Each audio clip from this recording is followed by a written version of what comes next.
Dr. Anna J. Harrison, and I am honored to be back here at Mount Holyoke Women's College to give the commencement address of 1982. As women, we have a responsibility to be well prepared, and that we are good, very good, at our chosen specialty.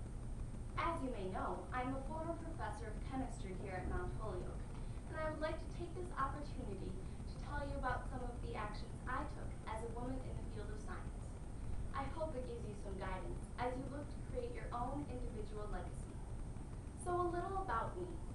I was born December 23rd, 1912, on a small farm in Benton City, Missouri. We didn't have an easy life.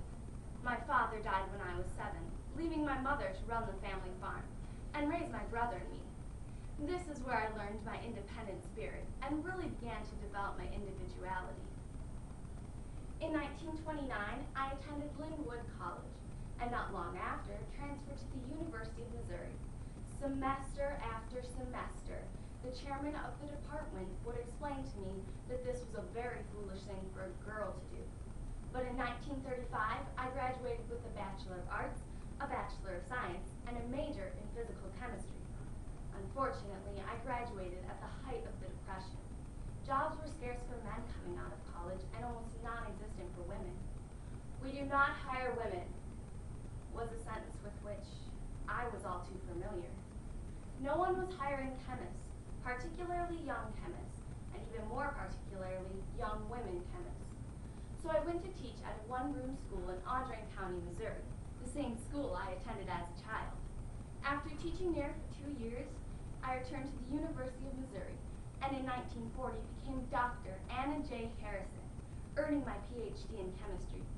I was the first woman to earn this degree from the University of Missouri, an action that opened the door for other women after me. During the years of World War II, times were hard for America. Many men were serving overseas in the military. I took action to help my country.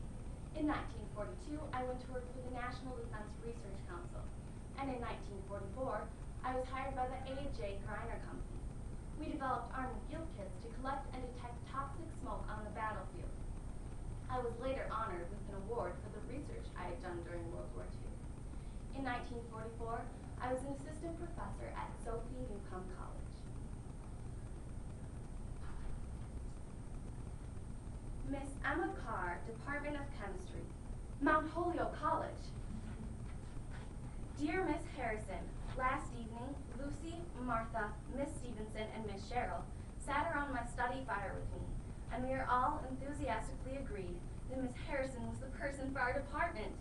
I've just come from a conference with Mr. Ham, and he too joined the chorus. This is amazing. Mount Holyoke is one of the most prestigious women's colleges in America, and their main focus is science. Dear Miss Carr, I am now thoroughly satisfied that I not only want to come, but am anxious to come to Mount Holyoke next year. The answer is therefore a very definite yes. Sincerely yours, Anna Jane Harrison.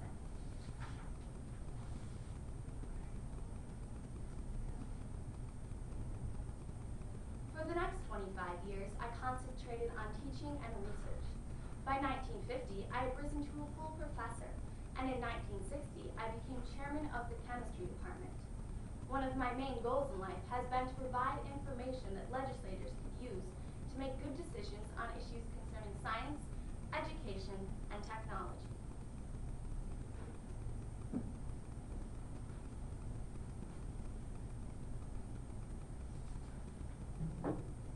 Thank you, Congressman. I am honored to be here today to testify before Congress about funding for the National Science Foundation.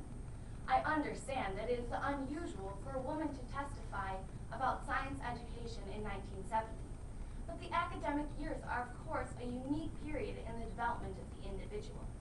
And what takes place during those years is highly significant to the lifelong learning experience and to the participation of that individual in the resolution of societal issues.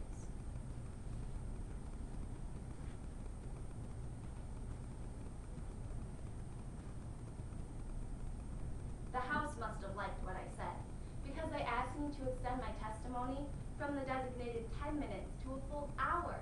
The end result was a $34 million increase in funding for science education, leaving a legacy of awareness in the government for the importance of science education. 2 years later, in 1972, President Nixon nominated me to serve on the National Science Board. I was confirmed by the Senate and became one of a 24-member board, and the only woman. The National Science Foundation exists to recommend overall national policies for promoting basic research and education in science.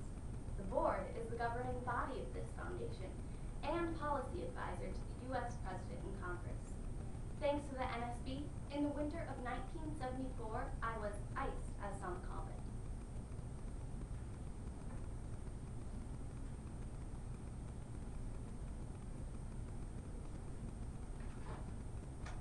Anna J. Harrison, Antarctica Report.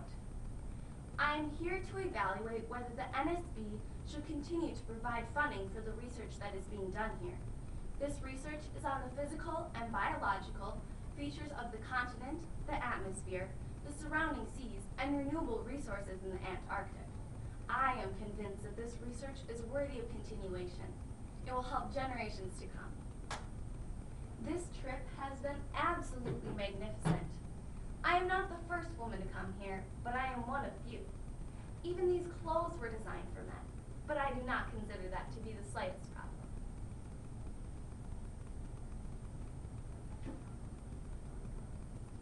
My continued desire to promote the understanding and use of chemistry to help society led me to be the first woman to run for the presidency of the American Chemical Society.